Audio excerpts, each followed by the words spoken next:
Hey everyone, this time we're going to be talking about Kirby and the Forgotten Land. This is kind of a fun game. I always think the Kirby games are fun, but there was something about this that added a bit of weirdness to it that I just really appreciate.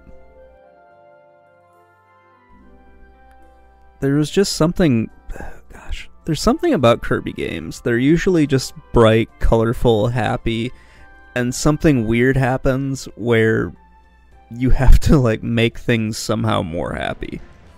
Here, it's a little bit different. You have got Kirby and his friends being abducted and sucked into a completely different world, which kind of resembles a post-apocalyptic Earth, but whatever.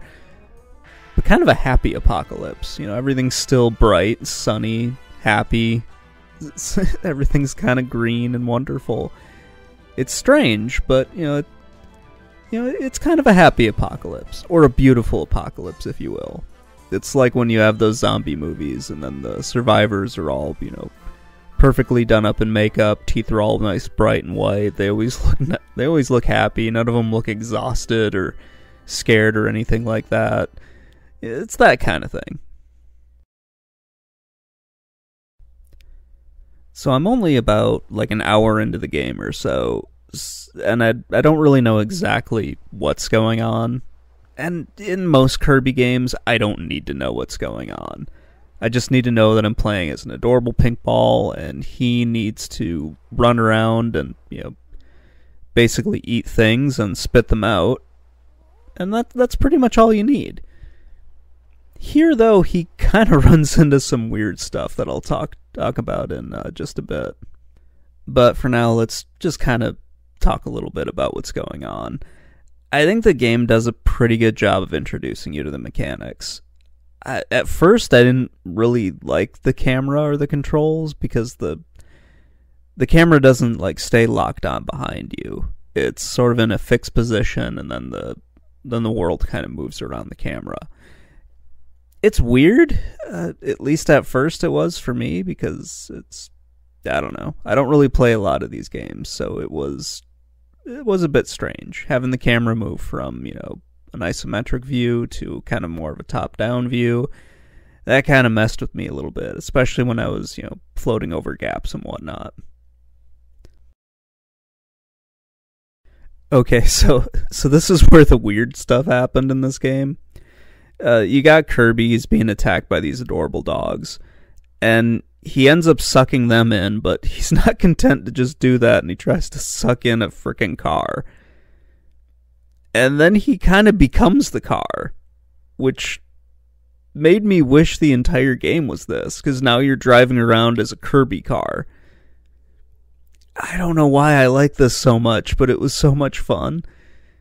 And you still have the weird little hat, because I still had a power-up when I got the car, so you still see the hat that marks what his power is. You can't use it when you're in this mode, but it's still kind of adorable that it's there. And throughout the game, you have a bunch of different things that you can do like this. There's a giant traffic cone that you can suck in. There is, for some weird reason, a set of stairs. I had no idea why I would want to be a set of stairs that's also Kirby, but it ended up being pretty funny. You're kind of waddling along. It's pretty hilarious. I do want to mention there were two modes that it let me pick right from the beginning. It was kind of like a more advanced player mode and then an easier mode. And I picked the regular one. I can't remember what it was called off the top of my head. But I'm not seeing anything that would... it kind of makes me want to check out what the easy mode was, just to see what was different with that. I'm guessing you would get more cues on what you're supposed to be doing, but... yeah, I don't really know. Like in a lot of Kirby games, you get a lot of power-ups to try to, get past different enemies and whatnot. So you get your sword, your bombs, your flamethrower, you get your weird little boomerang stuff. It's all the things that you would expect to see anyway.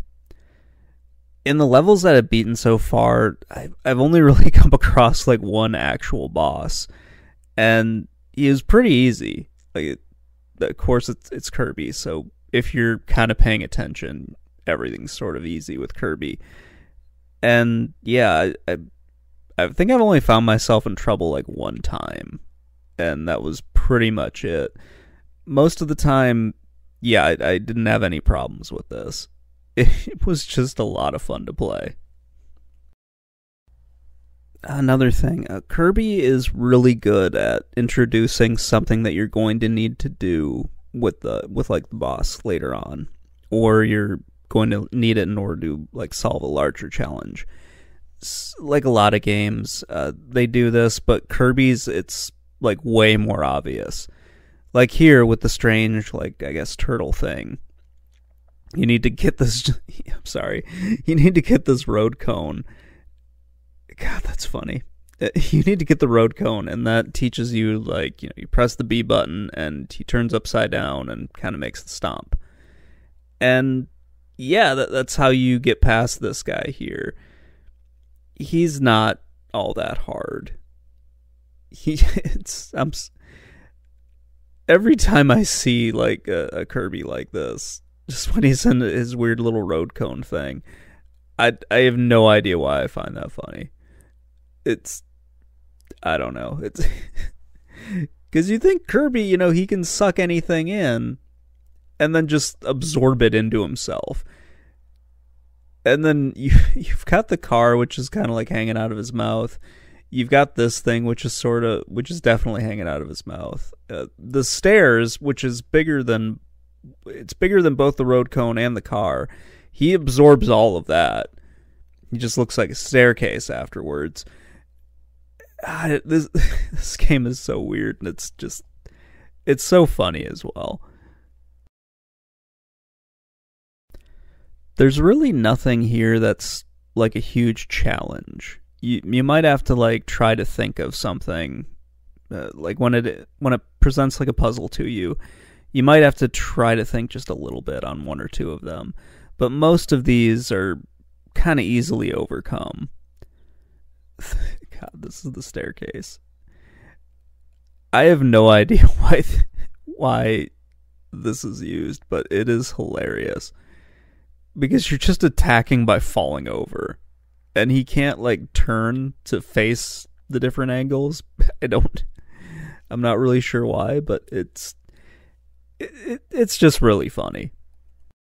The game also rewards you just by exploring things, and pretty much everything, or at least not everything, but the stuff that can be destroyed is pretty easily identifiable. It's just a lot of fun to play this. Like I said, if you're not very good at platformers, like me, you'll find this to be a lot of fun. And I'm terrible at platformers, so the Kirby games are really just something that's a lot of fun for me to play and just kick back and relax with.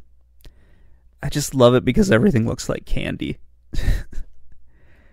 Anyway, guys, that's going to wrap it up. Let me know what you think in the comments below, and have a great day. Bye.